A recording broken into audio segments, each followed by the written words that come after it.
Jim was probably the most thoughtful person I knew.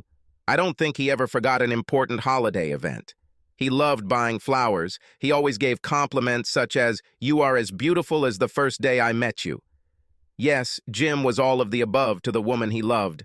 Unfortunately, the woman Jim loved was his mistress, Stephanie Crowell. I, his wife, Lisa Langley, on the other hand, was more like a servant, keeping his house clean, cooking dinner, and running his errands, even though my work hours were as long as his. It wasn't always like this. In high school and college, I was the girl that many people were looking for. Jim considered himself lucky to have me when we got married. Now I don't think he thinks that way anymore. The legitimate question is, why am I putting up with this? The answer to this question is complex, but mostly has to do with my poor self-esteem, which is a result of the fact that I have gained a lot of weight since marrying Jim. My weight gain was a result of the deaths of my sister and beloved cousin, the bankruptcy of the first company I worked for after college, and Jim's affair with Stephanie, which began when he was unable to provide me with emotional support. While I was gaining weight, he stuck to Stephanie. Between my weight gain, the deaths of my loved ones, and Jim's infidelity, which he didn't try very hard to hide, I was depressed. The only thing that made me happy was that my new job was challenging and financially rewarding, and that seemed to be the only thing keeping me sane. I don't know how long I would have kept this up if it weren't for a chance meeting one Thursday at the grocery store near my office. I was picking up my usual turkey Reuben sandwich when I literally ran into Phil Whitaker. Phil is a guy I knew in high school that I was friends with, although we never actually dated one-on-one. I think he was too shy to ask me out. "Hi, Lisa," he said, staring at me for a few seconds. It took him a while to recognize me because of my weight gain. "Hi, Phil." I smiled forcedly. "I thought you left."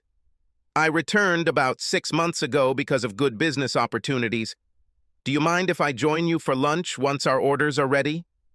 "On the contrary, I'll be glad," I answered, this time with a relaxed smile. While Phil ate his roast beef sandwich and I ate my turkey Reuben, we looked at each other for 10 or 15 minutes. Then, after a long pause, Phil looked into my soul and said, "Why are you depressed, and what can I do to help?" I squeezed out a laugh. "I guess you haven't changed since high school in terms of your straightforwardness." "Not at all, I'm trying." "It's a long story and I need to get back to work," I muttered, trying to avoid any unpleasant conversation. "Well, since I'm divorced and have nothing to do tonight, why don't we meet and discuss it? It can't take more than 3 hours, can it?" "Are you serious?" "Like a heart attack.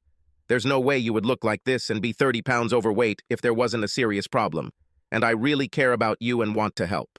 As I already said, he never minced words. I knew Jim would most likely be with his mistress Stephanie, so I said to myself, "Why not? Where would you like to meet?" "In one of the Planet Fitness franchises that I own. We will choose the one closest to your home. Where do you live?" "I live in the northern suburbs on Delaney Street." "Great. You're probably no more than 2 miles from my establishment on Borden Parkway. Here's a card with an address and a phone number," he said, rummaging through a pile of cards in his inside jacket pocket and pulling out one with the location of Planet Fitness, which, indeed, was only a mile from my house. "See you there at 6:30 p.m. Then, without further ado, he stood up, shook hands, and left. As expected, late in the afternoon, I received a typically cryptic text from Jim saying that he would have to work late, meaning he would be busy with Stephanie, so nothing would stop me from meeting Phil. I got to the Planet Fitness on Borden Parkway around 6:20 and walked up to the front desk, where a well-built young black woman was tending the counter. "Hello," I said. "My name is Lisa Langley. I'm here to see Phil Whitaker." "Oh, hi, Lisa," she smiled. "I'm Amanda. Phil called and said he'll be a few minutes late, but I need to make you feel at home." "Nice," I smiled. "So how do you know Phil?" "We went to high school together. Was he the smartest and most charming guy in school? Like he is now?" With a smile. "Probably so." "Does this place belong to Phil?" "Not only this, he has 2 more in the city center and in the southern suburbs, as well as several other businesses, I'm told. He must be the most successful 28-year-old guy in the whole area. Amanda replied. What is he like as a boss? He's great. He pays above market, treats everyone well, makes sure employee morale is high, but she then giggled. If you screw up, he'll say it to your face, give you one chance to improve, and the second time will fire. I like that in a guy, determined and no nonsense. It seemed that Amanda was completely smitten with Phil. And why not? He was a handsome, successful guy. Amanda and I chatted for another 5 minutes or so. She said hello to the 6 or 7 regulars who had come in during that time, briefly interrupting our conversation. And then Phil walked in. Amanda and the other 2 employees, who I guessed were the physical trainers, had big smiles on their faces. He greeted all 3 with his trademark smile and called them by their full names, then greeted me. Sorry, I'm late. No explanation is required. I cut him off. Okay, then let's go to my office. He turned to Amanda and said, Amanda, please don't let anyone interrupt us unless it's an emergency. Got it, Phil. I got the feeling that Amanda didn't think I was a threat because I was 30-something pounds overweight, so she smiled at me. We went into Phil's office, which had glass walls so anyone could see inside. I'm guessing he wanted his employees to know he wasn't having any illicit meetings. After handing me a bottle of Perrier and making sure I was comfortable, Phil got straight to the point.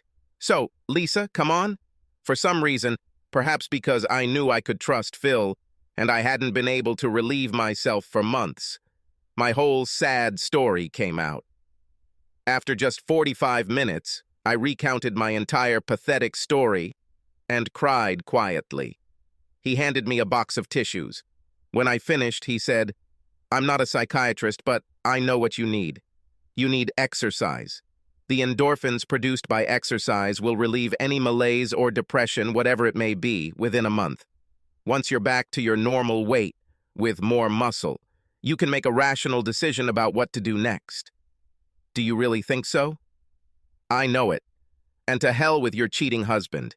You set a time for your workouts without regard to it.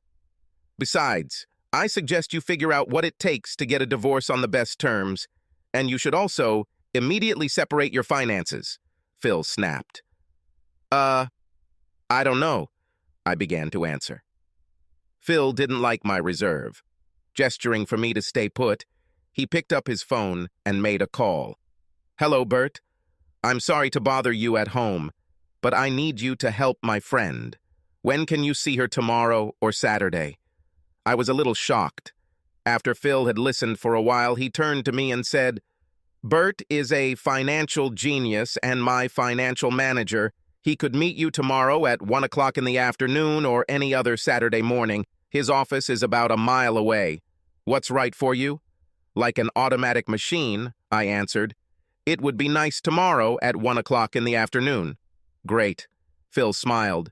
Then, talking on the phone, he said, Her name is Lisa Langley. She will be there tomorrow at 1 o'clock in the afternoon. I'll tell her to take all the financial information she can with her. After Phil and Bert had apparently exchanged a few good-natured jokes, culminating with Phil saying, I'll kick your ass at handball on Saturday if you're brave enough to show up, he interrupted the conversation. Bert, genius. He will help you separate your finances from Jim and invest your money wisely. His first consultation is free, but after that, you will have to negotiate his fee. As soon as he presents his rates, tell him that if he doesn't give you a 50% discount, I will kick his ass. Now let's talk about PI. I'm not sure, I started, but Phil couldn't be stopped. Since I'm not going to charge you for the first 6 months of training, you'll have enough money to use the same PI I used to get everything I was owed from a competitor and my cheating ex-wife. Now here are the details. There seemed to be no way for me to object to what he was dictating. Obviously, he had my life planned out for me. As he briefed me on my training for the next 6 months and arranged to go with me to a meeting with a private investigator the following Monday, although I was able to put it aside. I have to start my fitness class on Saturday and train 5 days a week. He also gave me a nutritional information sheet to improve fitness and combat depression. When we finished, he took me indoors and introduced me to Simona and Gretchen, the trainers who would be working with me. Simona looked like a woman, an African chief, 6 feet of steel muscles, and Gretchen looked like a princess, an 18th century Viking warrior who was even taller and more muscular than Simone. I could tell by their handshakes that they could crush me without breaking a sweat. As I left, I said, "Thank you, Phil." I keep thinking, will I really survive? Damn it, you'll prosper. He smiled. See you on Saturday at your first training session. I'm not usually one to let anyone dictate my life. However, my life was miserable at that point, and I had real confidence in Phil that he could get me back on track, so I decided to just go with the flow for 6 months and then reevaluate. Despite the hell Jim put me through, I felt like I might still love him and wasn't sure about divorce, but decided to see what the future held for me. Bert was very helpful and actually gave me a 50% discount. I met with a private investigator and she told me she would have a report within 3 to 8 weeks. These two things went off without a hitch. Physical fitness, no. Simone on Saturday and Gretchen on Sunday were brutal sadists who would have been great torturers if you lived during the Inquisition. They had smiles on their faces and words of encouragement as they tormented my body during 90-minute workouts both days. I probably would have burst into tears halfway through Sunday's workout if Phil hadn't shown up, smiled at me, told me I was looking better already, and told Gretchen to keep up the good work. After my body was emptied 5 times in the first week, something changed. I was in so much pain when I got home that after a quick dinner, whether Jim was there or not, I would fall into a deep sleep, much better sleep than I had had since my sister died. After the second week, my workouts no longer hurt as much, and I was really excited when I saw that I had lost 8 pounds in just 2 weeks. After 3 weeks, I felt better than I had in a long time and was even more productive than before. Additionally, I no longer focused on the unhappiness in my life and truly began to believe that soon my depression would be a thing of the past. I couldn't bring myself to meet with the private investigator to get the full report, because once I had ironclad evidence of Jim's infidelity, I would have to make a decision. I begged Phil to give me a few more weeks, and he agreed, as he seemed very pleased with my physical progress.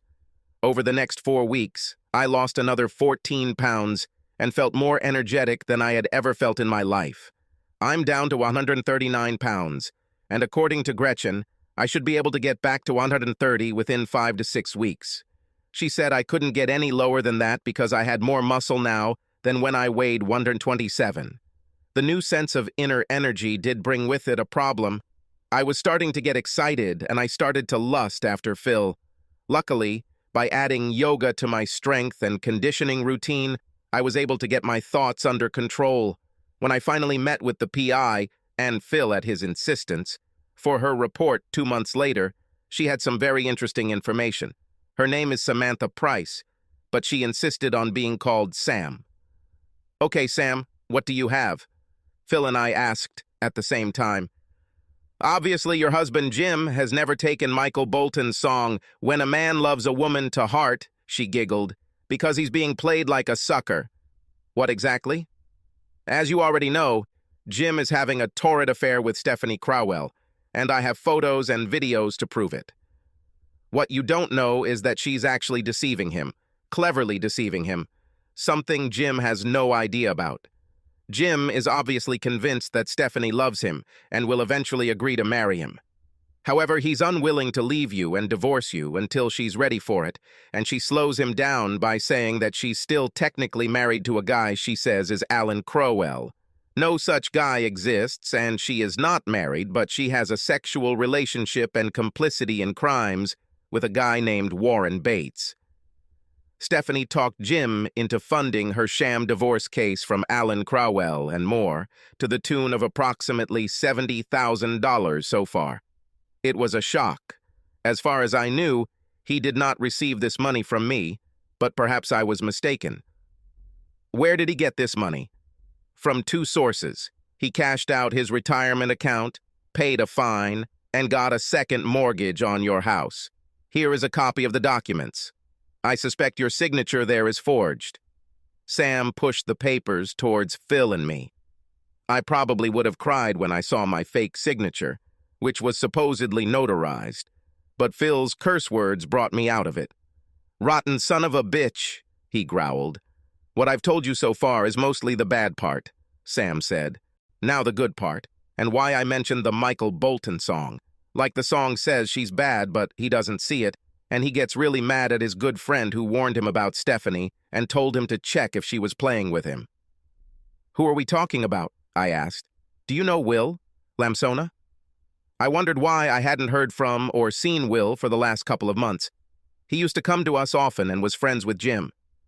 Now Stephanie's plan is to take another $50,000 or so from him while she and Bates work on another bank scam. Then she Warren the Bates are going to run away, Sam continued. How is she going to get another $50,000? In the latest audio recording of their conversation we have, Jim seems a little reluctant to agree to this.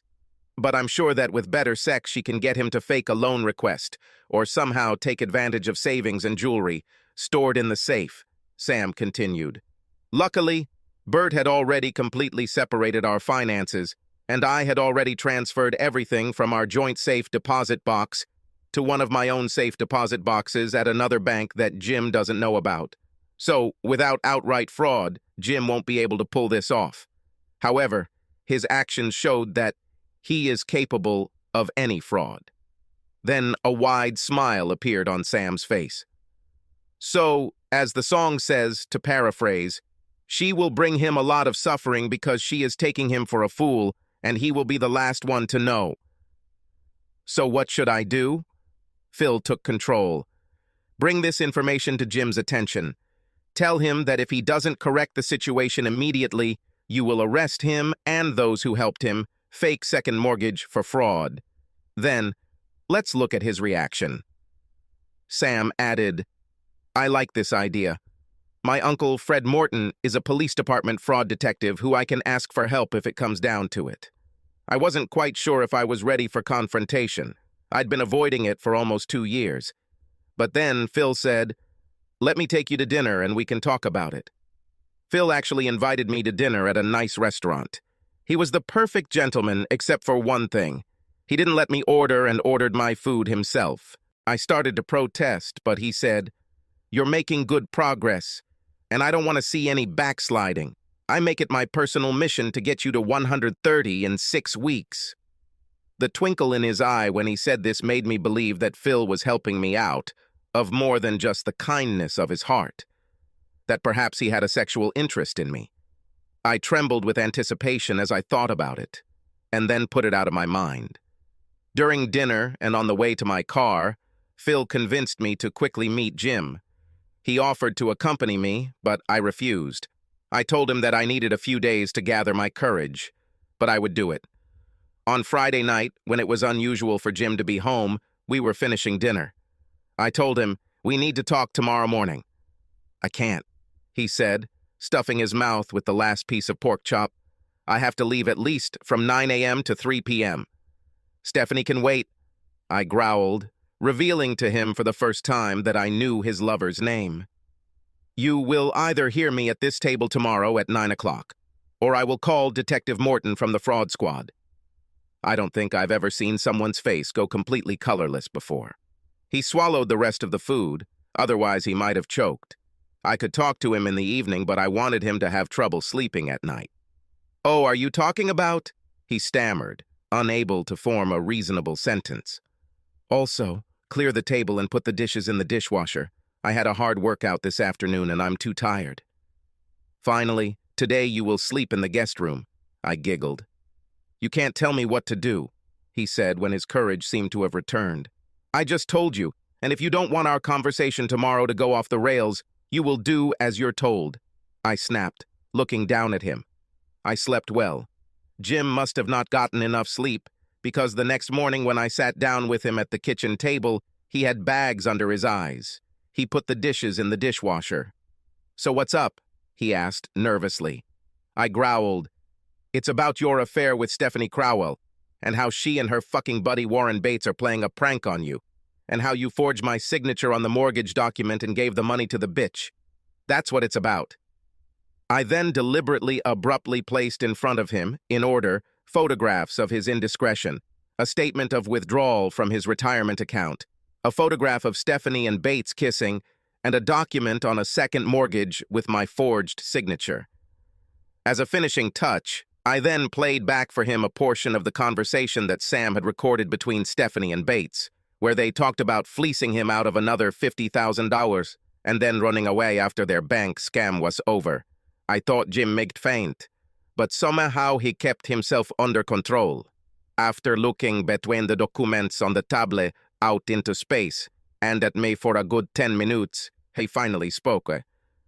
I do not know what to say. Of course, you have nothing to say. However, what you will do is call Detective Morton yourself, I said, placing Morton's business card on top of the documents on the table, to tell him the whole story and to work with him to get the love of your life thrown in prison. If you do this, you can probably make a deal to avoid going to jail for forging my signature. If not, I'll do it myself. I'll put forward charges against you.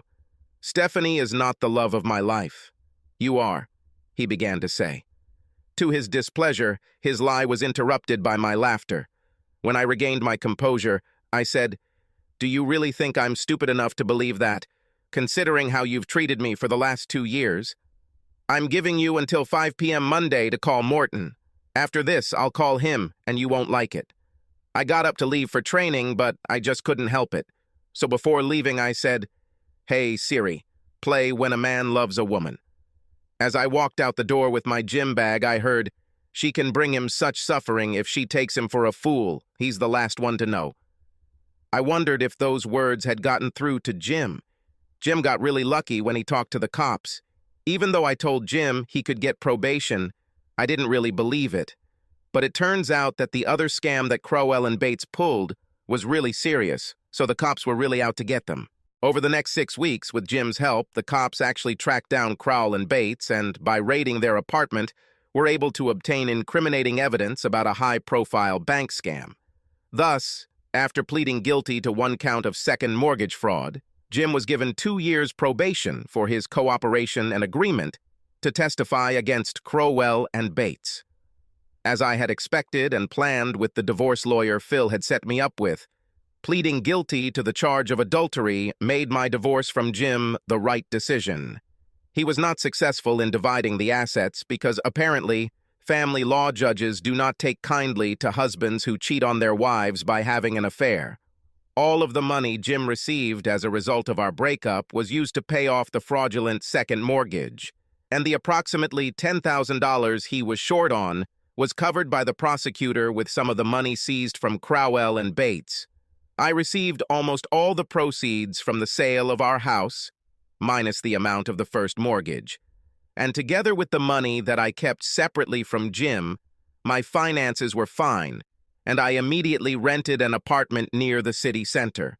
Because I had a lot going on with work, my divorce, and the lawsuit against Crowell and Bates, it took me almost 2 months from my first dinner with Phil before I was down to 130 pounds. But the extra time was worth it.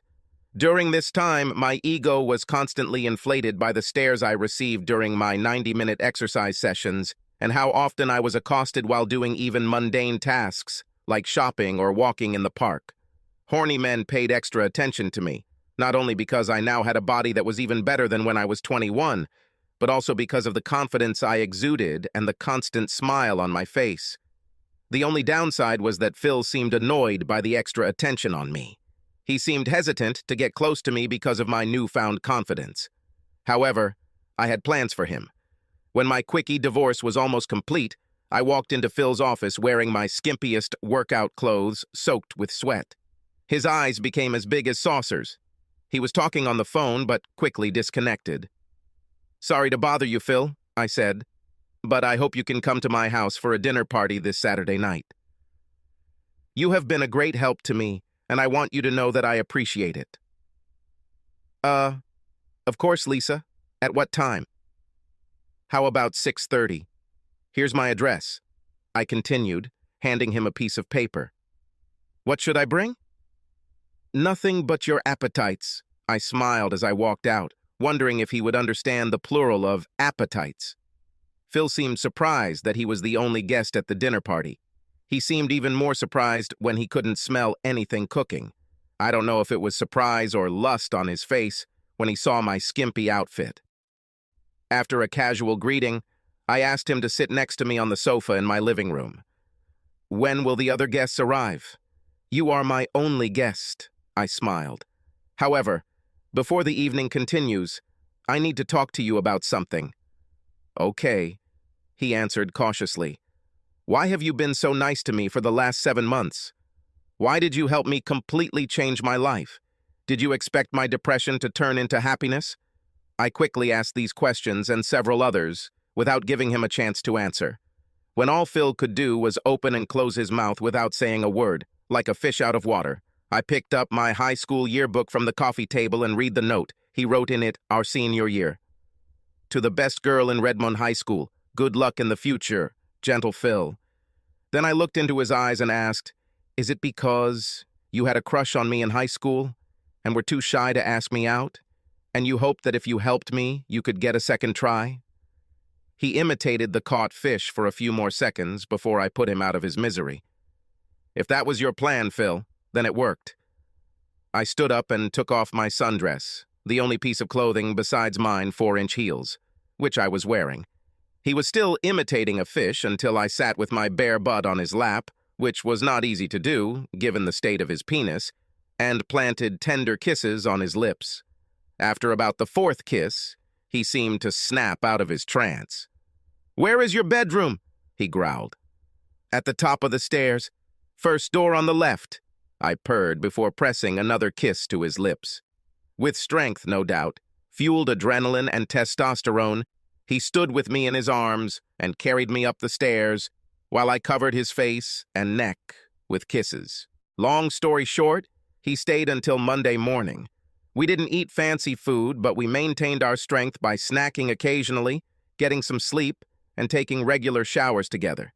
We didn't really have any serious discussions. It seemed like we were more interested in finding all of each other's erogenous zones than having a serious conversation. Okay, Lisa. Spit it out. What does this weekend mean? I smiled as flirtatiously as I could and said, since you are my savior, I am yours, and I am ready to do whatever you want with you. What if I want you to get pregnant? Then I'll stop giving my injections. What if I want to marry you? Then I will have to love and cherish you until death do us part. I'm certainly glad that the mistress who was the love of Jim's life, to paraphrase Michael Bolton, caused him so much misery, made him look like a fool, and he was the last to know about it. But the most important thing is that she left me free so that I could be with Phil. Subscribe to our channel so that your second chaff doesn't cheat on you, and go ahead and listen to the next story, because this story is nothing compared to the next one.